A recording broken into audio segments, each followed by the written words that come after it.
Hello friends, आप सब बहुत अच्छे से होंगे। ऐसी मैं इच्छा रखती हूँ आपकी खुशी के लिए, आपके सुख के लिए कामना करती हूँ। आज मैं फ्रेंड्स आपके सामने एक बहुत अलग चीज़ लेकर के आई हूँ। समाज का एक ऐसा दुखद पहलू आपके सामने लेकर आई हूँ जिससे मेरा मन बहुत दुखी होता है। जब मैं अपने आसपास के लोगों से मिलती हूँ, उनकी तकलीफ़ें देखती हूँ, तो मुझे बहुत तकलीफ़ होती है। और ये मेरा जो आज का विषय है ना, मेरी जो पीड़ा है आज की, ये स्पेशली बेटियों के प्रति है, बेटियों को लेकर के है। उन माता पिता को मैं संबोधन देना चाहती हूँ कि अपनी बेटियों के साथ न्याय कीजिए। तो आज मैंने एक लेख लिखा था, लेकिन लेख यूट्यूब पर डालना संभव नहीं है, तो उसमें वीडियो ही डाल सकती हूँ। इसलिए मैंने उस लेख को ही वीडियो के रूप में कन्वर्ट करने के लिए सोचा, ताकि जन जन तक मेरी आवाज़ पहुँच सके। और शायद मेरी इस वीडियो से कुछ पेरेंट्स की सोच में परिवर्तन आ सके, जिससे उनकी कुछ बेटियों का, मेरे देश की कुछ बेटियों का भविष्य सुखद हो सके। तो इसी भावना से मैं ये वीडियो लेकर के आई हूँ आपके सामने फ्रेंड्स। तो हो सके तो इस वीडियो को प्लीज़ और प्लीज़ बहुत शेयर कीजिएगा। इसलिए शेयर नहीं कीजिएगा कि मुझे प्रसिद्धि चाहिए, आपको अच्छी लगेगी ही, और लगेगी, मुझे पता है, और लगेगी तो ही शेयर कीजिएगा। अगर इस वीडियो को सुनकर किसी का भविष्य सुधरता है तो मेरा ये श्रम सार्थक होगा। तो फ्रेंड्स, मैंने अपने इस आर्टिकल को नाम दिया था, आज के माता पिता बहुत छोटे हो गए हैं। देखिए, मैं आपको पढ़ के ही सुनाती हूँ। हालांकि मैं समाज की एक सामान्य महिला हूँ, आप ही लोगों जैसी हूँ। मैंने अपनी ज़िंदगी के 65 बसंत देखे हैं, लेकिन इतनी पीड़ा कभी अनुभव नहीं की जितनी अभी कुछ दिनों से कर रही हूँ। बहुत सोचती थी किससे कहूँ अपने मन की बात, लेकिन मेरे मन की सच्चाई और ईमानदारी को समझने वाला, सुनने वाला ही कोई नहीं है। समझेगा तो कौन? ये कलयुग है। यहाँ अच्छे परिणाम बहुत कम लोगों के मिलेंगे। सब ज़्यादातर सेल्फिश टाइप के हैं, बस अपना मतलब साधो। इसलिए YouTube मुझे बहुत अच्छा प्लेटफॉर्म मिला, बहुत अच्छा प्लेटफॉर्म लगा। यहाँ हम अपने मन की कोई भी बात निशंक होकर के कह सकते हैं। जिसको अच्छा लगे सुनो, नहीं अच्छा लगे तो नहीं सुनो, मर्जी है। तो बहुत अच्छा प्लेटफॉर्म है। तो मैं बोल रही हूँ कि देखिए, हमारे समाज में बहुत पुराने समय से ही बेटियों के साथ पक्षपात होता आ रहा है।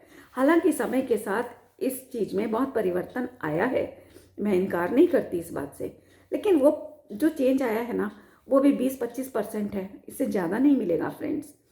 आज की भी लड़की, पढ़ी लिखी लड़की, मॉडर्न लड़कियां, वो भी सफ़र करती हैं ससुराल में, बहुत करती हैं। हालांकि आज के पुरुष इस बात को मानने को तैयार नहीं है, बहुत सी लेडीज़ भी नहीं मानती हैं। उनका ये कहना है कि नहीं, आज की लड़कियां बहुत चेंज हो गई, बहुत चेंज आ गया लड़कों में भी, ससुराल वालों में भी। लेकिन उन्होंने शायद, अभी कहते हैं ना सिक्के के दो पहलू होते हैं, तो उन्होंने शायद सिक्के का ये पहलू उतना नहीं देखा है अपने जीवन में जो मैं सामने ला रही हूँ। मैंने देखा है। तो फ्रेंड्स, आज कानून ने भले ही बेटियों को बेटों के बराबर अधिकार दे दिए हैं, लेकिन फिर भी घरों में उस कानून के बनाए गए उन नियमों को पालन नहीं किया जाता। आज की भी जनता कानून के बनाए गए नियमों को जानती नहीं है, और जानती है तो भी अमल में नहीं लाया जा रहा है घरों में। ये चीज़ मुझे पीड़ित करती है। आज के भी माता पिता बेटियों को शादी के बाद में छोड़ दिया करते हैं, उनकी तरफ से लापरवाह हो जाते हैं। उन्हें मतलब नहीं है कि वो सुखी हैं कि दुखी हैं अपने ससुराल में। और कुछ पेरेंट्स तो ऐसे भी हैं जो जानते भी हैं कि उनकी बेटी दुखी है, फिर भी वो उसके दुख दूर करने की, उसकी सुरक्षा की कोई कोशिश नहीं करते। शायद उन्हें समाज का भय होगा कि लोग क्या कहेंगे। सबसे गंदी तो हमारी यही सोच है कि लोग क्या कहेंगे। अरे, लोगों के चक्कर में तुम अपनी बेटी को दुखी क्यों होने दे रहे हो? लोग क्या कहेंगे? लोगों का तो काम ही है, कुछ ना कुछ बोलेंगे, हेल्प करने कभी नहीं आएंगे, बोलते रहेंगे पीठ पीछे, लेकिन सामने से आकर हेल्प नहीं करेंगे। फिर किन लोगों की परवाह करते हो आप? तो मेरा कहना यह है कि आपकी बेटी और बेटा आप ही के घर में पैदा हुए, आप ही के घर में, आप ही की कमाई से बेटा बेटी दोनों को समान परवरिश दी होती है आपने। जब तक वे बच्चे होते हैं, शादियां नहीं हो जाती उनकी, आप उनमें फ़र्क नहीं करते। ये नहीं करते कि ये मेरा बेटा है तो इसको ये ज़्यादा खाएगा, ये बेटी है तो ये कम खाएगी, या मैं उसको ज़्यादा अच्छे कपड़े ला के दूंगा तो उसको कम अच्छे कपड़े ला के देंगे हम। ऐसा नहीं करते ना। तो शादी होते ही क्या हो जाता है आपकी सोच को कि जहाँ बेटा बेटी में फ़र्क करने लग जाते हो। क्यों बचपन से ही बेटियों को ये सिखाया जाता है कि ये तेरा घर नहीं है, तेरा घर तो ससुराल होगा। वो घर के सपने दिखाते हो उसको जो कभी ना आपने देखा ना उसने देखा। आप लोगों को पता ही नहीं कि वहाँ वो कैसी परवरिश में वो लड़का पला होगा, किन संस्कारों में पला होगा, जहाँ आप उसको बांधने जा रहे हो। क्यों उस बेचारी को इतना लाचार बना करके भेजते हो। तो मेरा कहना ये है कि जब आप शादी के पहले अपने बच्चों की उनको समान अधिकार से पालते हो, तो शादी के बाद भी अगर आपकी किसी की बेटी अगर परेशान है ससुराल में, तो क्यों नहीं आप अपने बेटों से ये बात कह पाते हो कि ये हमारा घर है। अगर तुम्हें यहाँ पर तुम्हारी बहन का आना पसंद नहीं है तो तुम अलग जाके रह सकते हो, लेकिन हमारी बेटी है वो आएगी। माता पिता की हम संपत्ति पर, उनके मकान पर उसका बराबर का अधिकार है, उतना ही अधिकार है जितना कि तुम्हारा है। तुम्हें खुशी नहीं है तो तुम जाओ, अलग रह लो, कमा लो, अपना बना लो, लेकिन बेटियां आएंगी और हम उनको दे के जाएंगे अपनी संपत्ति में से पूरा हक। ऐसा क्यों नहीं कहते हो आप।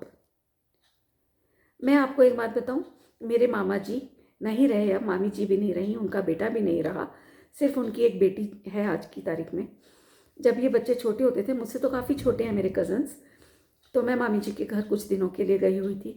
तो वहाँ किसी बात पर भाई बहनों में लड़ाई हो गई, तो वो उनकी बेटी मेरी कज़न मामी जी के पास पहुँची रोती हुई कि मम्मी भैया ने मुझे ऐसे बोला। तो मेरी मामी जी ने डांटा भाई को, उसके अपने बेटे को। तो वो एकदम से बोला, मैं तो आपका इकलौता बेटा हूँ। छोटा बच्चा था वो उस समय, 10 एक साल का रहा होगा। कहता है मैं तो आपका इकलौता बेटा हूँ। तो मेरी मामी जी ने कहा, बहुत स्मार्ट आंसर दिया। वो बोली तू इकलौता है तो ये भी तो इकलौती है। तो वो चुप हो गया।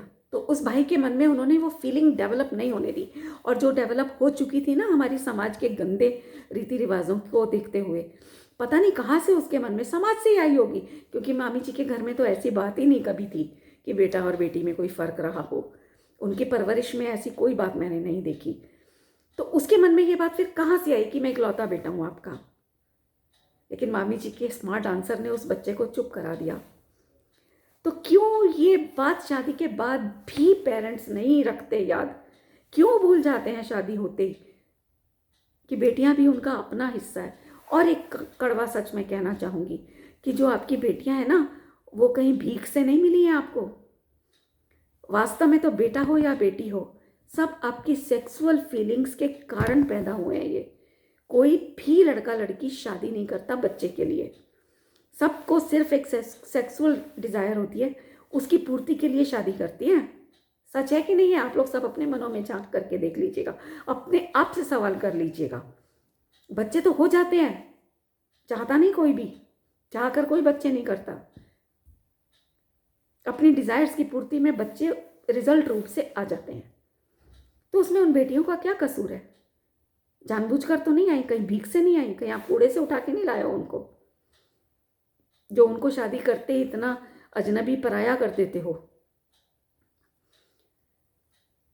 तो मेरा कहने का ये है, उन पेरेंट्स से मेरी रिक्वेस्ट है जो अपनी बेटियों के प्रति लापरवाह हैं, उनसे मैं कहना चाहूँगी कि आप लोग कार भी अगर अपनी किसी को देते हो ना कुछ टाइम चलाने के लिए, फ्रेंड्स में या किसी रिश्तेदारों में, अक्सर ऐसा होता है कि कार दे दी जाती है, लोग ले लेते हैं। तो उसके प्रति, उस कार के प्रति भी हम उतने ही जागरूक रहते हैं कि कहीं हमारी कार मार तो नहीं दी, ठोकर तो नहीं लगा दी, देखें जरा कहीं टक्कर तो नहीं लगा दी, कोई डेंट तो नहीं डाल दिया। तो क्या आपकी बेटी उस कार से भी गई गुजरी हो गई आपके लिए? क्या आपने उसको किसी अनजान परिवार में सौंप दिया तो आपकी जिम्मेदारी खत्म हो गई उसके प्रति? क्यों आप आंख बंद कर लेते हो उसके सुख चैन की तरफ से? क्यों अपने मन में सोच के बैठ जाते हो कि आपकी बेटी तो खुश होगी वहां पे? एक बार भी उसकी जिंदगी में झांकने की कोशिश नहीं करते हो।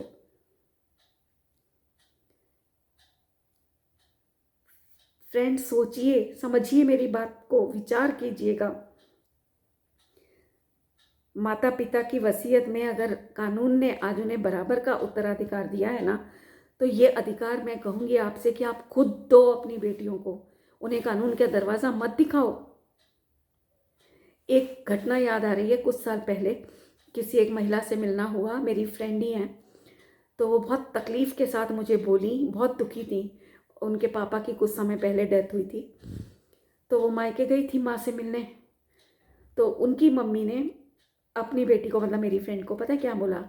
बिना किसी बात के, मेरी फ्रेंड बहुत अच्छे घर में है, बहुत समृद्ध परिवार में, और बहुत खुश भी है, और उसकी सभी बहनें बड़ी खुश हैं अपने अपने घरों में, और उनको कभी इच्छा नहीं होती कि माँ बाप से कुछ मिले, इतनी समर्थ हैं वो, उल्टा माँ बाप के लिए कर सकती हैं, इतनी समर्थ हैं, लेने की तो सब बात ही खत्म हो जाती है। तो भी उस माँ ने क्या किया, पति के जाते ही, अपने पति कितनी संपत्ति छोड़ गया था, लेकिन उन्होंने वो सारी प्रॉपर्टी उस नालायक बेटे को दे दी, जिसने अपने पिता की डेड बॉडी को हाथ भी नहीं लगाया था। सुन सकते हो आप इस बात को? और रिश्तेदारों ने कंधा दिया था, लेकिन उस बेटे ने हाथ नहीं लगाया, इकलौता बेटा, और फिर भी वो माँ उस बेटे को सारी प्रॉपर्टी दे के बैठी हैं। चलो दे दी, कोई बात नहीं जी, ठीक है, बेटियों ने चाहा भी नहीं, मांगा भी नहीं, सोचा भी नहीं कभी। लेकिन उसके बाद क्या किया उन माँ ने? अपनी बेटियों को, मतलब मेरी फ्रेंड की बात है, औरों का मुझे नहीं पता, उसको ये बोल रही हैं खुद से, बिना मेरी फ्रेंड के कुछ बोले, उसको ये बोल रही हैं कि ये तुम्हारे दादा की प्रॉपर्टी थी, इसमें तुम्हारा भी कानूनी हक बनता है, अगर तुम्हें हिस्सा चाहिए तो तुम कोर्ट से ले सकती हो। वो मेरी फ्रेंड को इतनी तेज गुस्सा आया ये सुन करके, फिर भी बेचारी चुप लगा कर आ गई कि मेरी माँ है, विधवा हो गई है, मैं उन्हें तकलीफ ना पहुँचाऊँ अपनी किसी बात से, चुप करके आ गई। लेकिन उसका मन जरूर टूट गया इस बात से, वो अब नहीं ज़्यादा जाने में इंटरेस्टेड होती है मायके में। सोचिए आप, ऐसे माँ बाप करते हैं, क्यों करते हो आप बेटियों के साथ ऐसा? अरे तुम्हें देने की इच्छा थी तो तुम अपने हाथों से दे देती ना उसे, अगर मकान नहीं दे सकती थी कैश में दे देती, और नहीं देना था तो नहीं दिया, कोई बात नहीं। उसको ये शब्द तो मत बोलो बिना बात के, उसने तो नहीं मांगा था ना आपसे, फिर क्यों उसको इतना गंदा बोला? कभी सोचा कि उसके दिल पर क्या बीतेगी? तो ऐसे पेरेंट्स हैं हमारे समाज में, आज भी हैं। ये बात मैं आप लोगों को इसलिए बता रही हूँ, उन लोगों के लिए बता रही हूँ जो लोग ये बात मानने को तैयार नहीं है आज भी, कि ऐसे कि आज जो ये कहते हैं कि आज ज़माना बदल गया, आज पहले वाली बातें नहीं हैं, उनको मैं ये बात बता रही हूँ, इसलिए ये बात बोली है, वरना बोलने वाली बात नहीं थी। तो मेरा कहना ये है कि आप लोग अपनी बेटियों के साथ होने वाले अन्याय को दूर करो, आप ही जिम्मेदार हो उसके साथ होने वाले अन्याय के। आपकी पूरी जिम्मेदारी बनती है कि आप ध्यान रखो कि आपकी बेटी किस हालत में है वहाँ पर ससुराल में। अगर दुखी है तो उसको आर्थिक रूप से भी असमर्थ है, तो आप उसको कम से कम आर्थिक रूप से तो समर्थ बना सकते हो, ताकि वो उसके, पता है मेंटल जो हैप्पीनेस है ना, उसका हमारे धन संपत्ति से, आर्थिक रूप से समर्थ होने से बहुत बड़ा संबंध है, बहुत बड़ा संबंध है। अगर आर्थिक रूप से लड़कियां समर्थ हैं ना, तो मेंटली उनका डिप्रेशन, उनका स्ट्रेस आधे से ज़्यादा चला जाता है, और वो खुश रह सकती हैं अपने मनमाने तरीके से। तो थोड़ा ध्यान रखो अपनी बेटियों के प्रति, ये मुझे कहना है आज के माता पिता से। लेकिन और उन माता पिता से खास करके कहना चाहूँगी जिन्हें अपने बुढ़ापे की असुरक्षा का भय होता है, इस भय के कारण वो अपने बेटों के हाथों में रहने को मजबूर हो जाते हैं, अन्याय सहन करते हैं बेटों का। उन्हें ये लगता है कि हम तो बूढ़े हो रहे हैं, कल को हमारे हाथ पैर चलने बंद हो जाएंगे, अगर हम बेड पर आ गए तो बेटियां नहीं आएंगी हमारी हेल्प करने, बेटे पूछेंगे। ये आपके भ्रम है, तोड़ दो इस भ्रम को अभी। बेटे, हो सकता है आपके बेटे बहू ना पूछें आपको, बेटियां भी पूछेंगी। आप एक बार मौका तो दो बेटियों को। बेटियां कितनी समर्थ हैं, कितनी इमोशनल होती हैं वो माँ बाप को लेकर के, बेटियां करेंगी। मैं ऐसे दामादों को जानती हूँ, मेरे अपने पेरेंट्स को। मेरा भाई तो बाहर रहता है, उसके लिए संभव नहीं है बार बार उठ के आना इतनी दूर से, तो मेरी बहनों ने, मेरे जीजा जियों ने बहुत किया है मेरे पेरेंट्स के लिए। मेरे जीजा जी डॉक्टर हैं बड़े वाले, और लंदन वाले भी, खासकर इन दो बहनों ने तो बहुत किया है मेरे पेरेंट्स के लिए। मैं दिल से शुक्रिया करती हूँ इन दोनों बहनों का, बहुत आभार मानती हूँ। अपने घर में लेके गए, घर में नर्सिंग होम बना दिए उन्होंने मम्मी पापा के लिए, लेकिन उन्हें बेटे की कमी नहीं महसूस होने दी।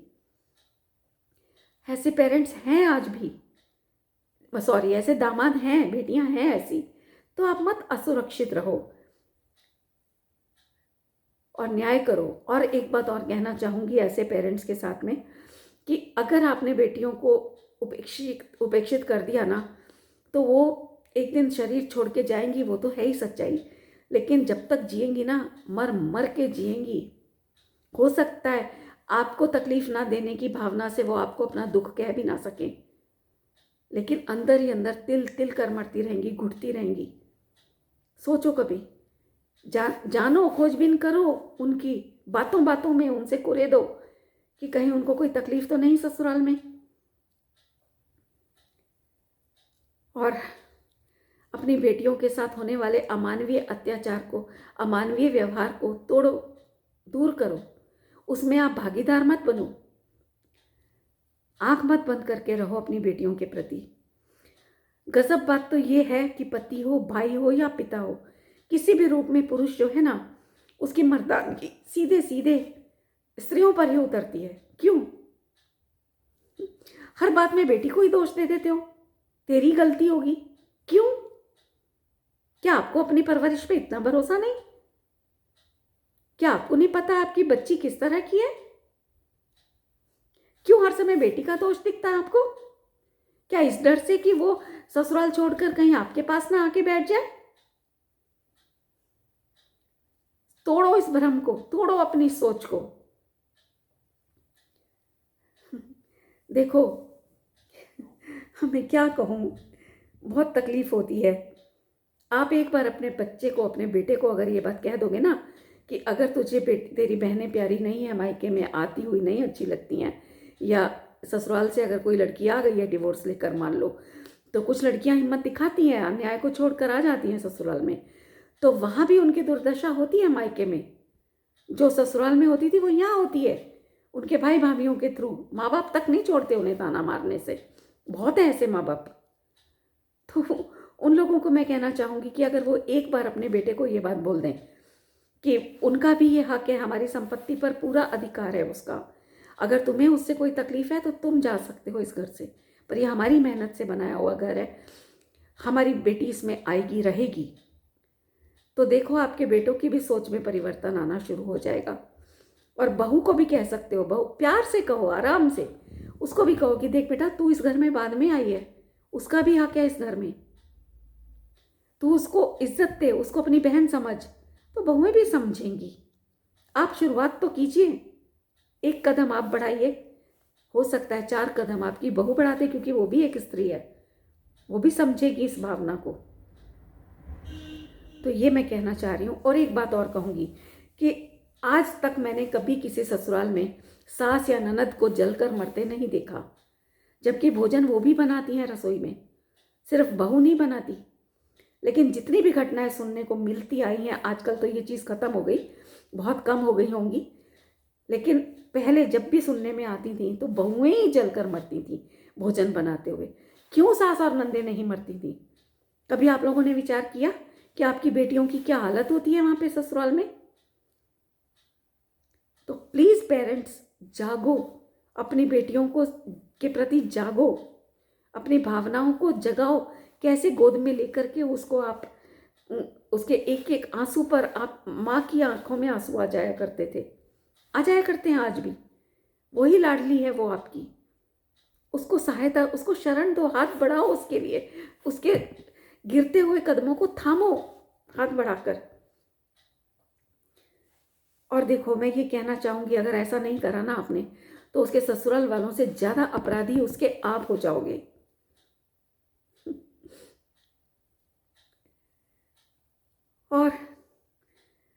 और दूसरी बात,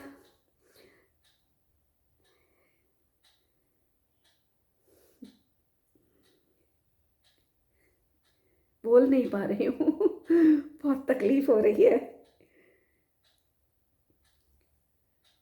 आपको बेटे के जन्म के समय कम पीड़ा और बेटी के जन्म पर ज़्यादा पीड़ा हुई हो, ऐसा भी तो नहीं है, बराबर पीड़ा होती है।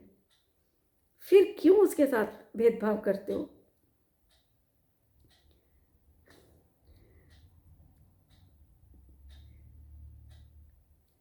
और देखिए फ्रेंड्स, आज आपके ही इस पक्षपात की वजह से आज वृद्धाश्रमों की भरमार हो गई है हमारे देश में। सीनियर सिटीजन होम्स खुल गए हैं। क्यों हो गए पता है? आपकी इस दोहरी मानसिकता की वजह से। अगर आप बेटा बेटी को समान अधिकार दोगे तो आपके बेटे भी डरेंगे इस बात से कि हमें आपकी संपत्ति में, माँ बाप की संपत्ति में पूरा अधिकार नहीं मिलेगा। हर बेटा जानता है कि आज के ज़माने में मकान बनाना इतना आसान नहीं है, तो वो डरेगा आपसे, उल्टा आपकी केयर करेगा। पर आप डरते हो, अब आंख बंद करके सारा उत्तराधिकार बेटे को देते हो, जिसके फल से, जिसके कारण वो शेर हो जाते हैं। आपकी दब्बू मानसिकता के कारण वो आपके ऊपर हावी हो जाते हैं, फलस्वरूप आपको जाना पड़ता है। आज अधिकांश पेरेंट्स या तो खुशी से अपना ही घर बेटों के हाथों में सौंप करके सीनियर सिटीजन होम्स में चले जाते हैं। वो वहाँ रहना पसंद करते हैं। क्यों पता है? क्योंकि उन्हें पता है वहाँ उन्हें बैठ कर के खाना तो मिलेगा कम से कम। यहाँ बेटे बहू का भरोसा नहीं। मेरे पास तो भरे पड़े हैं ऐसे दृष्टांत कि मैं आपको बताऊं कि आज के पेरेंट्स किस किस तरह से तकलीफ़ें पा रहे हैं अपने बुढ़ापे में, अपने घरों में। किस तरह से बेटे उनको उनकी संपत्ति पर हक जता कर बैठे, कुंडली मार कर बैठे। अपनी ही कमाई के बनाए हुए घर में से उनको निकलना पड़ रहा है बुढ़ापे में, या फिर रो रो के जीना पड़ रहा है। लेकिन मैं बता नहीं पाऊंगी क्योंकि वीडियो बहुत लंबा हो जाएगा। भरे पड़े हैं मेरे सामने ऐसे दृष्टांत। मैं तो एक बार रिटायरमेंट होम्स में जाके कई विजिट कर कर के आई हूँ, वहाँ पे लोगों को मिली हूँ और वहाँ देखा है कि बच्चे आते हैं पिता के जाने के बाद माँ को, या माँ के जाने के बाद बेचारे लाचार पिता को, बूढ़े माता पिता को ला करके उनके बनाए हुए घर पे कब्जा कर लेते हैं और उनको ला करके उन सीनियर सिटीजन होम्स में छोड़ के चले जाते हैं। बहुत दुखद घटनाएं देखी है मैंने। बताने बैठूंगी तो वीडियो बहुत लंबा हो जाएगा, इसलिए नहीं बता रही हूँ और आप रो पड़ोगे उस घटना को सुनकर जो मैंने देखा था। उस माँ की हालत जो मर गई वहाँ पे, बेटे का नाम ले लेके मर गई। उसको खाना दिया जाता था, वो आधा खाना खाती थी, आधा उठाकर अलमारी में पैक कर देती थी कि पता नहीं मुझे कल खाना मिले ना मिले। इतनी इनसिक्योर्ड हो गई थी बेटे की तरफ से कि पता नहीं मुझे कल खाना मिले ना मिले, उठा के रख देती थी। सूखी बासी रोटियां मिली हैं उसकी डेथ के बाद उसकी अलमारी में से।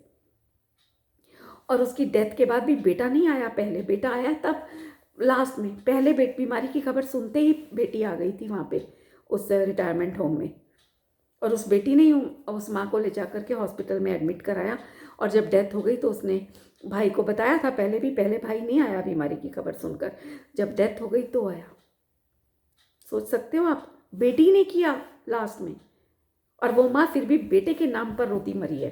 सोचो आप, कितनी दुर्दशा है हमारी समाज की। तो अगर पेरेंट्स आप अगर ये स्टेप उठाते हो ना बेटियों के प्रति, तो आप एक नए इतिहास को जन्म दोगे। मैं सच कहती हूँ, इतिहास में आपका नाम गोल्डन लेटर्स में लिखा जाएगा। सब लोग, आगे वाली जनरेशन जिनको इस अत्याचार से, बेटे बेटी के भेद से जो फ़र्क मिलेगा ना, जो एक राहत मिलेगी, उस रिलैक्सेशन के लिए आप ही के गीत गाए जाएंगे। वो सब पीढ़ियाँ आने वाली ये कहेंगी कि हमारे ये वो युग है जिस युग के माता पिता ने अपनी बेटियों को समान अधिकार दिए बेटों के बराबर, और उनको स्ट्रॉन्ग बनाया, भेदभाव नहीं किया। जो कानून ने रास्ता बनाया है बेटियों की सुरक्षा के लिए, उनके अधिकारों के लिए, वो अधिकार माता पिता ने देने शुरू किए घर में। कानून तक जाने की ज़रूरत ही नहीं पड़ी उन बेटियों को। इस तरह आपके गीत गाए जाएंगे। आप एक इतिहास, सुखद इतिहास की रचना करके जाओगे, एक सुंदर इतिहास के निर्माता बन जाओगे आप। इसलिए प्लीज़ और प्लीज़ ऐसा करिएगा। और प्लीज़ फ्रेंड्स, मैं फिर से आप लोगों से रिक्वेस्ट करती हूँ कि इस वीडियो को शेयर कीजिएगा, मैक्सिमम शेयर कीजिएगा। किसी एक की भी अगर आत्मा जाग गई ना, कोई एक पेरेंट्स की ममता जाग गई अपनी बेटियों के प्रति, तो मेरा ये प्रयास सार्थक हो जाएगा। तो बस अब मैं बंद करती हूँ, आती हूँ कुछ और नया अच्छा लेकर के। नमस्कार।